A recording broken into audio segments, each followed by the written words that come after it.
हीरा की आंख खुली तो देखा भतीजा खटिया के पास तिपाई पर बैठा हुआ उसे पंखा झल रहा है। उसने कहा, अरे बचुआ, तुम क्यों मेहनत कर रहे हो? गर्मी तो है नहीं, मौसम तो अच्छा हो रहा है। बचुआ बोला, माखी है काका, माखी। सुबह से ही हीरा की सेवा शुरू हुई थी और रात सोते तक होती ही रही। उसके लिए दाल की बोरी भरकर सिली हुई रखी थी। सोने तक हीरा को इस पर भी आश्चर्य हो रहा था। 10-20 किलो से अधिक दाल उसे कभी मिली ही नहीं थी। यहाँ से अपने खेतों में टहलते, घर आंगन में रहते या गांव की गलियों में घूमते उसे कोई कटु अनुभव नहीं मिला। किसी के व्यवहार में ऐसा कुछ भी नहीं मिला कि कोई शंका मन में उठे। 2 दिन वह गांव के हालचाल लेने के लिए घूमा। सुबह शाम भाभी की थाली मिल रही थी तो हीरा के लिए कोई काम ही नहीं था। उसका मन हो रहा था कि नीलम को अपने नए अनुभव बताए, लेकिन उसके पास फोन नहीं था। नीलम हीरा दोनों एक ही फोन से काम चला लेते थे। आते हुए वह उसे नीलम के पास छोड़ आया। माना माई की हालत खराब ही हो जाए तो पता चलते ही वह जा सकेगा। गांव के कुछ लोगों के नंबर हैं फोन में, उनके द्वारा नीलम उसे सूचना दे देगी। कोई खास बात हो तो वह किसी से फोन मांगकर काम चला लेगा। भैया के घर की 3 ढीली खटियों के बान हीरा ने चकाचक करके रखे। छत का कूड़ा कबाड़ा हटाकर उसे भी सुंदर रूप दिया। आंगन के अमरूद और अनार के पेड़ों की छटाई कर दी। भैया भाभी भतीजे उसे रोकते रहे पर वह नहीं माना। जब घर अपना है तो काम करने में पीछे क्यों रहे हीरा? मनमुटाव में उसे घर अपना नहीं लगता था, लेकिन मन की मैल धुल गई तो सब तरफ की मैल उतारने का उत्साह बन गया। भैया का फोन लेकर माई का हाल 2 बार पूछा उसने, लेकिन सबके सामने इन अनुभवों की बात नहीं कर सकता ना। चलो मिलने पर ही बताएगा सब बातें नीलम को। भैया उसकी खातिर के लिए साधन जुटाते ही रहते। भाभी ने उसके लिए नया बेना बुनकर दिया। भतीजे हर समय काका काका ही करते रहते। हीरा को अब खलने लगा कि वह गांव में खाली हाथ क्यों आया है। इसलिए वह खाना खाकर घूमने के बहाने मंडी तक चला गया। 2.5 किलोमीटर दूर से फल मिठाई खरीद कर लौटा तो मन कुछ हल्का हुआ। रास्ते में उसे सुरेंद्र मिल गया था। थोड़ी देर तो वे अपरिचित की तरह अगल बगल चलते रहे, लेकिन धीरे धीरे दोनों की स्मृति की धुंध उतरने लगी और जिज्ञासा से सुरेंद्र ने ही पहले पूछ लिया, तुम हीरा तो नहीं हो? हीरा ने ठिठक कर उसे गौर से देखा और जब हंसोड़ स्वभाव के सुरेंद्र को उसने पहचान लिया तो चट से बोला, लंगड़ बोलो तब गले मिलूंगा। सुरेंद्र मास्टर के घर की, दुनिया की, काम की, खेती की कितनी सारी बातें होती रहीं रास्ते भर। जाना आना कुल मिलाकर 5 किलोमीटर पैदल नप गया और पता भी नहीं चला। घर के पास आकर हीरा बोला, तो लंगड़ को विदा दो मास्टर जी। सुरेंद्र ने उसे भेंट कर कहा, अब तो तुम्हारा नया नाम रखेगा मास्टर। तो भगत जी, कल सुबह तुम मेरे घर आ रहे हो। एक भौजी तुम्हारी वहाँ भी है, उसके हाथ का भी तो जीमो एक दिन। आ रहे हो ना?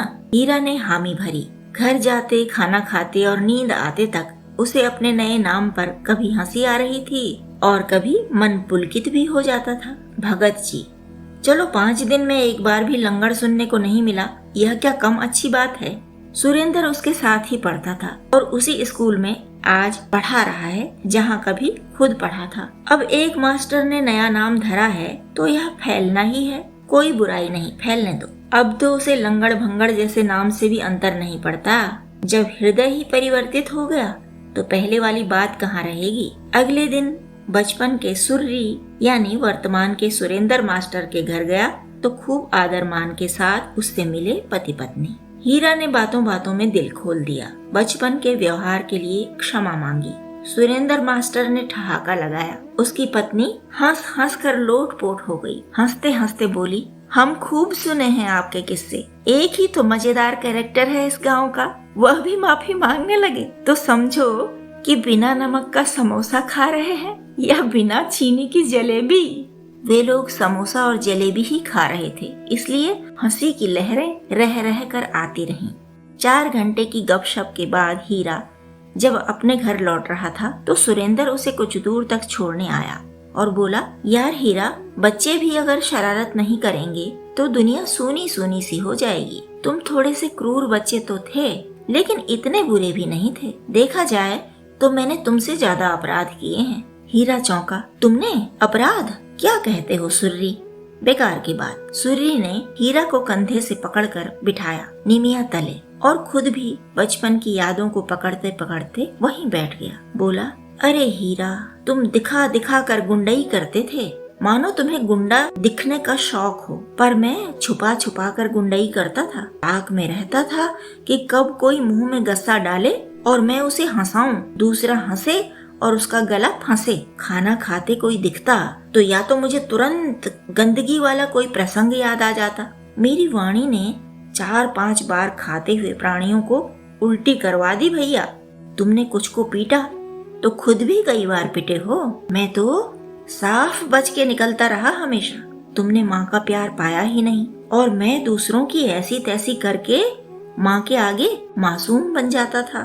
तुमने अपनी लड़ाइयाँ खुद लड़ी और मैं माँ के पल्लू में मुंह छुपा लेता। बेचारी माँ को मेरे लिए लड़ना पड़ता। वह खुद भोली भाली थी और मुझे भी भोला ही समझती थी। उस भली औरत को मैंने 20 बार लड़ने के लिए मजबूर किया। सच्ची में हीरा यार, कभी कभी अब बड़ी आत्मग्लानि होती है। माँ ने जब दुनिया छोड़ी तब कहीं मेरी बुद्धि खुली है। हीरा ने उसका हाथ पकड़कर कहा, अरे सुर्री, तेरे पास तो बुद्धि थी इसलिए खुली और अपने आप ही खुल गई। मैं तो भैया राम रसायन का नौकर न होता तो आदमी भी न बना होता, वही रह गया होता गुंडा लंगड़।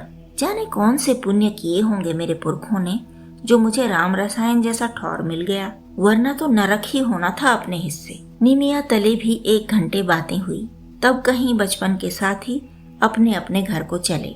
रात तक हीरा अपने बचपन की यादें, सुरेंद्र मास्टर की बातें और राम रसायन के प्रसंग भाई भाभी और भतीजों के साथ साझा करता रहा। सोने चला तो याद आया कि यहाँ आकर पंडित जी को एक बार भी फोन नहीं किया है। हीरा ने भैया से फोन मांगा और राम रसायन का लैंडलाइन नंबर मिलाया। नमन ने फोन उठाया, हालचाल पूछा और फिर पंडित जी को फोन दे दिया। हीरा ने अपने हाल बताए, भाई के हाल बताए, परिवार के हाल बताए। पंडित जी पूछते रहे, हीरा बताता रहा। पंडित जी को सब सकारात्मक मिल रहा था तो उनका मन खिल रहा था। खिले हुए मन से वे प्रश्न कर रहे थे तो हीरा दुगनी खिलावट से उत्तर दे रहा था। पंडित जी ने पूछा, आज क्या क्या किए हो? तो हीरा ने बताया कि सुर्री के घर गया था, यानी सुरेंद्र मास्टर के घर। पंडित जी ने पूछा, वहाँ क्या बातें हुई? तो हीरा ने सब वर्णन किया। इधर हीरा बचपन के प्रसंगों की व्याख्या करता, उधर पंडित जी ठहाका लगाते। हीरा को और भी ऊर्जा मिलती जाती, हर बात याद आती और वह कहता जाता। वह पल भर के लिए चुप होता तो पंडित जी कुछ न कुछ पूछ देते और फिर हीरा गोता लगा लेता बचपन की यादों और सुर्री की बातों में। आखिर में हीरा ने कहा, पंडित जी, लगता है लोग मुझे माफ कर रहे हैं। कम से कम सुर्री से बात करके तो यही लगा, उसके दिल में तो कोई मैल नहीं बचा मेरे लिए। पंडित जी का स्वर अब गंभीर हुआ। बोले, धुल गया सब मैल बेटा, तुम्हारे प्रयास और परिश्रम से ही धुला है। पवित्र होकर तुम प्रभु कृपा पाने के योग्य बने हो। जा पर कृपा राम की होई, ता पर कृपा करें सब कोई। राम